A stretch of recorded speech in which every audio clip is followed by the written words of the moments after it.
And then you're going to see Michael leading team a loud, active and strong team. It is the Enyimba fastest in the league 2023 season. And it's the first match. Names are not to have strong team. They play together. Definitely. And in this team, we have a lot. Ball is sponsored by Enyimba, and the kickoff is on by Taiwan, and that's the first kick of the season. It's TBT versus Strong. Alright, they're building from the back. Because in football, you don't want to play from the back, but you see them playing from the back. One touches with the defenders, and now they're in the midfield. But of course, they'll be intercepted by these players. And it's an attack from TBT. Surging forward, back to the midfield, back to the defense, to Chike.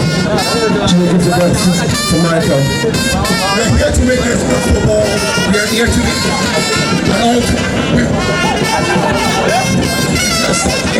working from the back, building from the back, confidence. Strong with defending champions. In the free kick scenario, I don't think he's one or up the rankings there. You can see Hassan leading up the ball, he shoots. And it's blocked by TBT. And it's another as the first attempt and goes as the first ball inside the box. And then whips it in. And that goes way wide. 12 Strong, the first corner has gone to 12 Strong. The first free kick went to 12 Strong. Will they get the first goal? That is so up for grabs. Danger not completely black. 12 Strong once again with the ball. He whips it in, and the goalkeeper was comfortable for that one.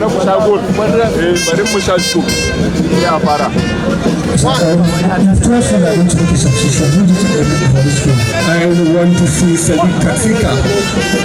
You know, you can't have the all-time scorer Lawrence and have him, sitting on the bench. But the reason has to be when you have someone like Hassan also leading the line. It doesn't beg the question as to why Sadiq is sat on the bench for the opening game. But you know he's just joining the team. So you just take a little bit of getting him through his competition basis. And that is still TBT. That's a good shimmy. And he shoots! What a beautiful goal! Look, seriously opens his goal in. Opens the goal line for the first right. And the champions surrender the lead to TBC FC, which scored the first goal of the season. Two-time goal. Mutar shuts it off. And it's a goal kick. Will it be an upset on the opening day of the season? Will it be TBT? And it's TBT with the first 3 points of the competition. A wonderful, wonderful game. A brilliant game by both parties. Last second semi-finalists, Dutchman. Final. And there's a whole lot to look up to. So much to believe. Those men are welcoming their team. The music star who was a consistent goal scorer from the 72 bench last season for Virtual FC, number 7. So, building from their back line, back to the goalkeeper,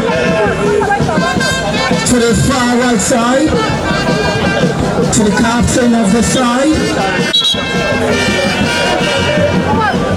A bit away from the game itself. Just to tell you that the best 5-star Premier League was founded in 2019. And this is a 300 game. Historic and full with memories. So not just for the players, also for the fans, something to share, something to be delighted about, and something surely to celebrate. And I tell the goal, wow, what is this? That's from the goalkeeper. What is it? And just look at that, well positioned goalkeeper. And a one-on-one situation. And there's no striker with Finidi could have done better in that situation. Just a little bit wide. This is lovely. 1-2, and they find the corner. It's a goalkeeper save. And it's not be a threat at all to the goalkeeper.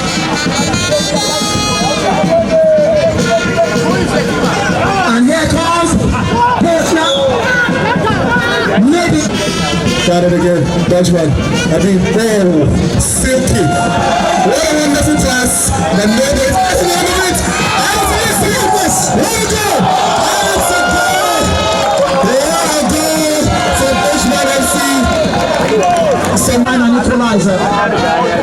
from the suicide score side.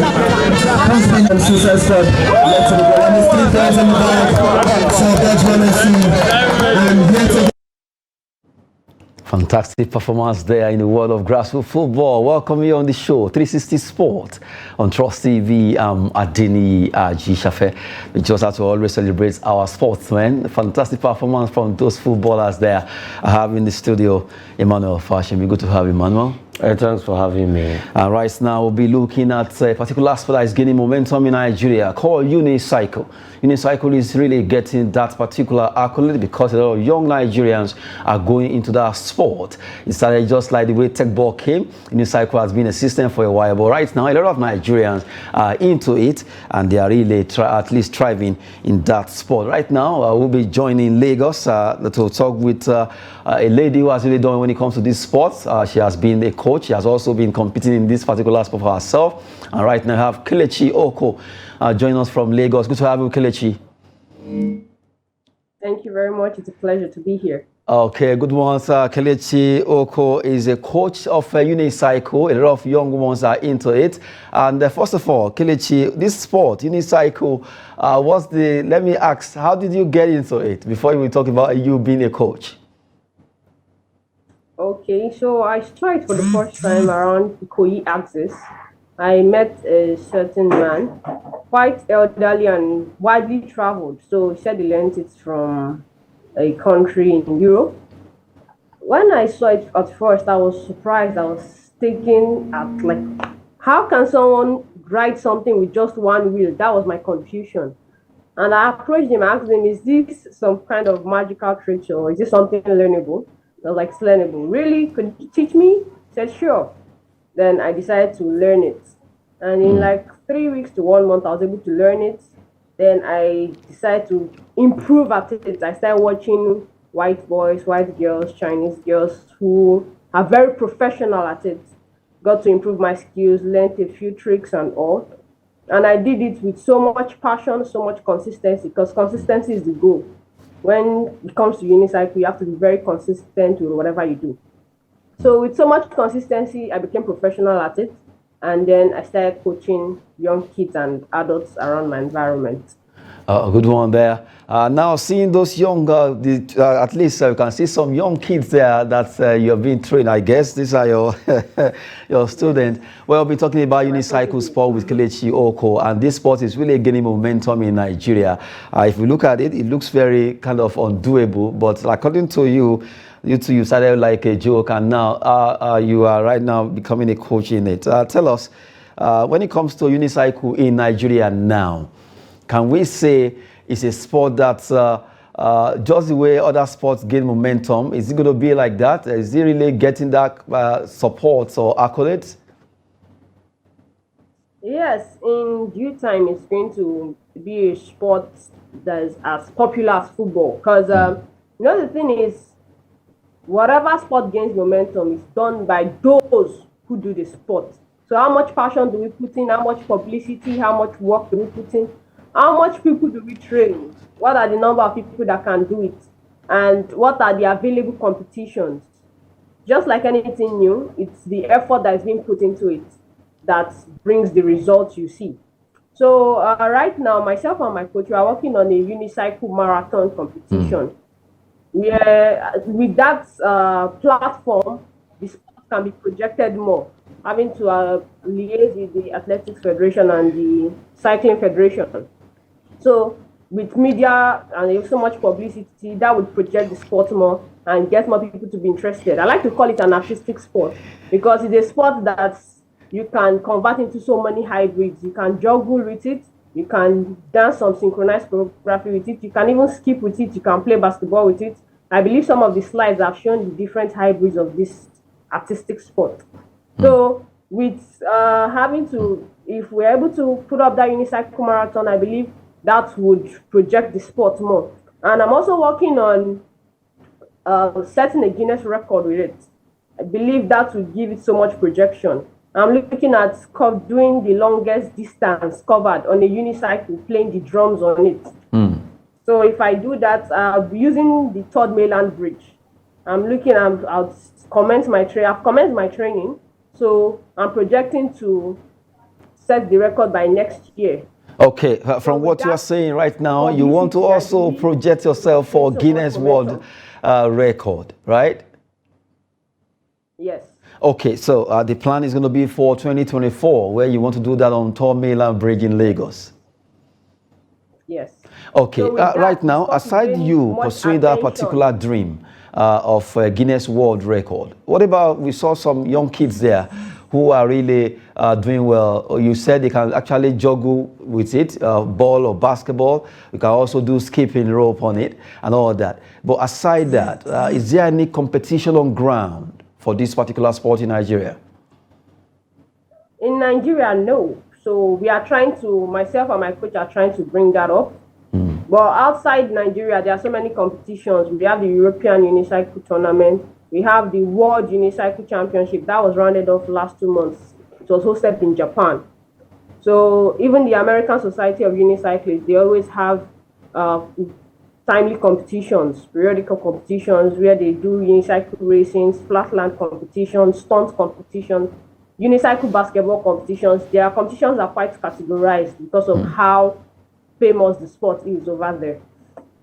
Okay, now let's look at this sport in another facet as it is. We know there's no sport that doesn't have its own trouble. What are the issues that comes up when you are into unicycle, when it comes to athletes? Injury now. I'm trying to talk about injury. Okay. First is getting the gadget is quite difficult because it's not a prominent sport in Nigeria. So dealers, importers don't really import it. You have to order for it specially. So the taxes, the shipment fee, it's really expensive. And also some kids, not even the kids, their parents are scared. They are, at first, when I was riding it alone, I get different funny comments like, this person is using voodoo, this lady must be using magical tricks and all. It looked like an impossible sport. So they always, being an African country, they always ascribed it to supernatural powers or dark magic. So parents were quite scared, like, I want to teach my son this. Like the first student I tried teaching, the boy was catching up and his mom was like, his father is afraid that we won't. Me too, I'm afraid that, which kind of thing is this? Is it not witchcraft? And I'm like, no, madam, it's not witchcraft. So there is the African drawback because it looks like something not normal, something not natural until they start seeing kids do it. Then, so it's actually natural, it's teachable. So that's one aspect to it. And even when you are professional at it, there are some new tricks and new stunts you might be attempting and you miss your calculation and balance and you get to fall and injure. Okay, good one there. Well, Kelechi Oko has been talking. Hello, Kelechi. Let's I have to quickly ask you one more question before we are done with you. When it comes to unicycling in Nigeria now, according to you, there is no competition yet. Are you as a coach, have you ever been to any competition aside the fact that for the ones you are training, but you as a coach, have you ever attended any competition outside Nigeria? Outside Nigeria, I was to attend the Unicycle, the World Championship, but I had some issues with my passport being ready on time. So I wasn't able to meet up to the... Wait, so it was supposed to be at which place, which country then? I was supposed to be in Japan. Oh, Japan. Okay, you were supposed to be competing with the Ochinazi of this world. Good one there, Kelechi Oko, giving us insight to the world of unicycle sport.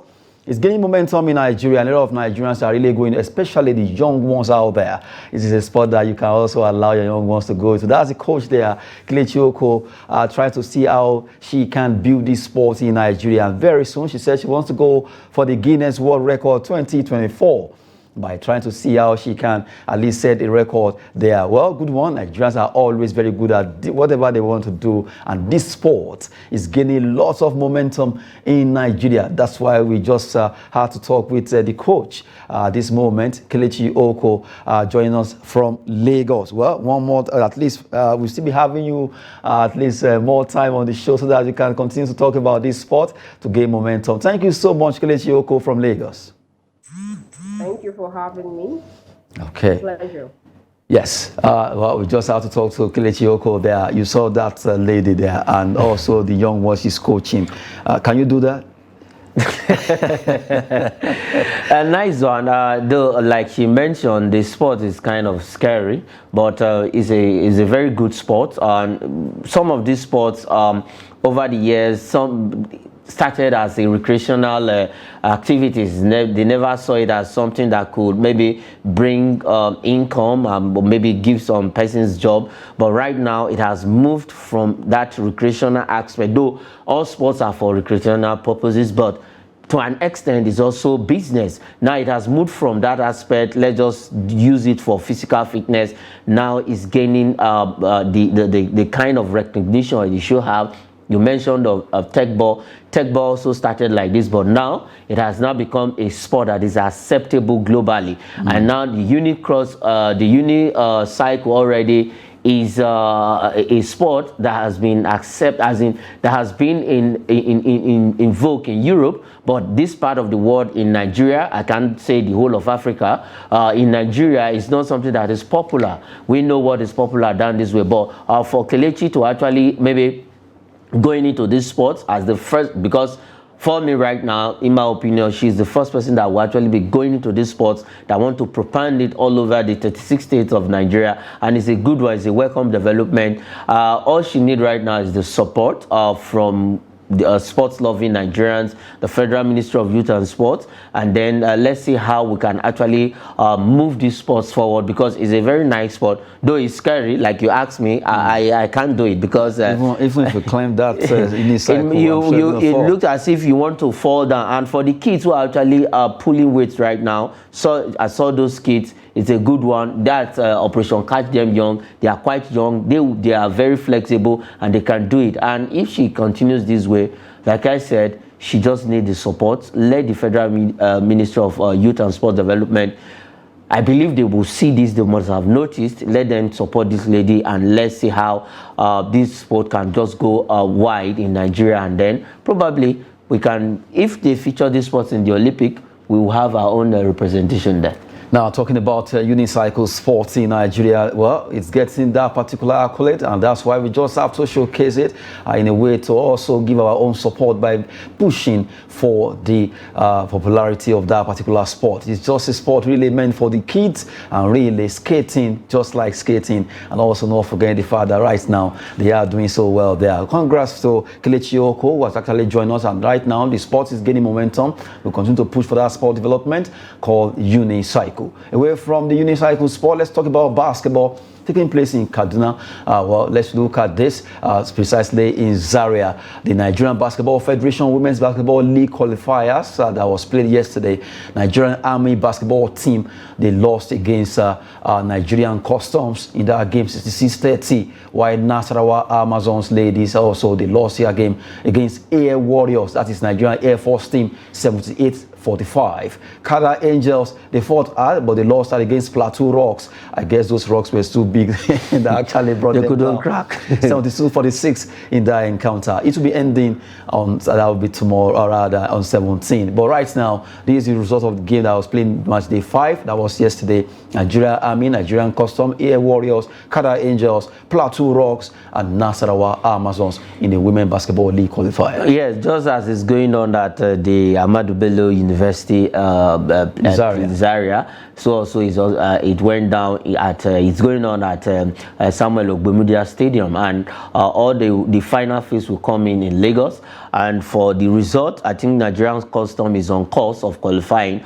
All they need to do is to win their last game, and if they do that, I think they will join others. About 3 of them, Nigeria Army Basketball already also need to win their last game so that they can get that qualification. I think 2 2 teams from both Savannah Conference and the other conferences to play the final phase in Lagos, where we'll now have a team that will represent Nigeria at the FIBA Africa Zone qualifiers. A good one there, talking about the Atlantic and also Savannah conferences of the Nigerian Basketball Women League there. Quickly, let's talk about football. And this time around, the winning team, Enyimba International, is celebrating CAF Champions League. Finidi George targets good outing with Enyimba. Well, right now, they just have to start planning now because Champions League is no child's play. They've been there before. They won it back-to-back 2009, 2004. But right now, it's been a while and they have to do something now, coming from the 9th, at least winning the title for 9 times. Yeah, congratulations to Finidi George and the whole Enyimba team and their staff, the management,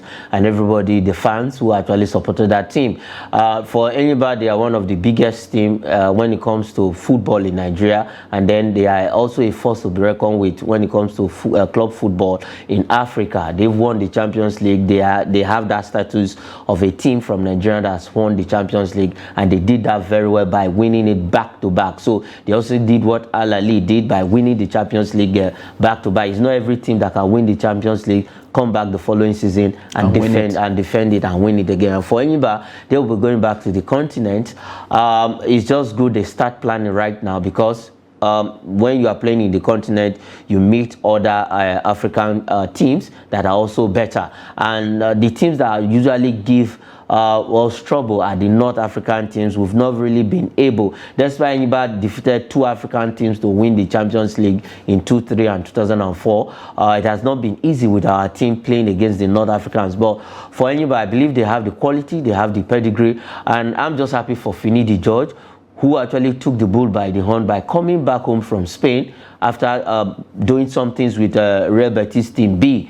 He got his coaching badge right there in Spain, and he decided to come back home. And Enyimba took a gamble by employing him. The gamble didn't pay off in the first season. Now the second season, the gamble has actually paid off. So with his wealth of experience, I believe Enyimba will give us good representation in the continent. Let's see how that will actually stand right now. We're talking about Enyimba. Well, the IMC, Interim Management Committee, right now they've tied a portion of the 100 million naira they won to players recruitment and facility upgrade. That means 25 million at least right now. They want to make sure they get better players that will make them perform well at the that's CAF champions, and also 25 million out of the money for facility upgrade, where they have a standard stadium that will meet up the standard of CAF for them to play all the matches they'll be playing. For the remaining 50, they know that's from their own, they know what to do with the money. But right now, IMC are saying, well, we want to make sure the team are fortified with better players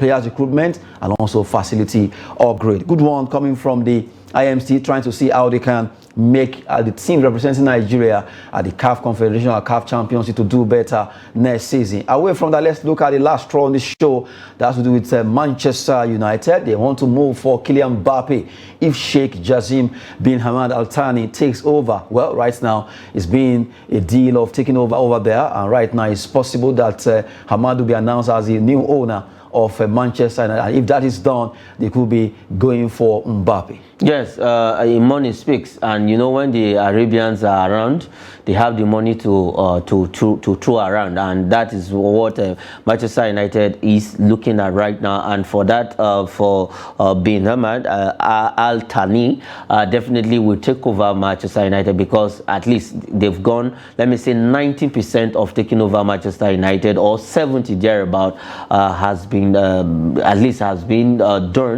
within the board and the American owner and the new person that is coming in. And to get Kylian Mbappe, you know, it's a lot of money, and it's not left if Kylian Mbappe want to leave PSG and come to Manchester. But he says it's going to stay till 2024 when that news broke out that he is done with PSG. But you know, players, they can be very funny when it comes to transfer. A player is moving tomorrow, he'll be telling the whole world that no, I'm still here. Remember Karim Benzema? Benzema said, no, I'm not leaving the Los Blancos.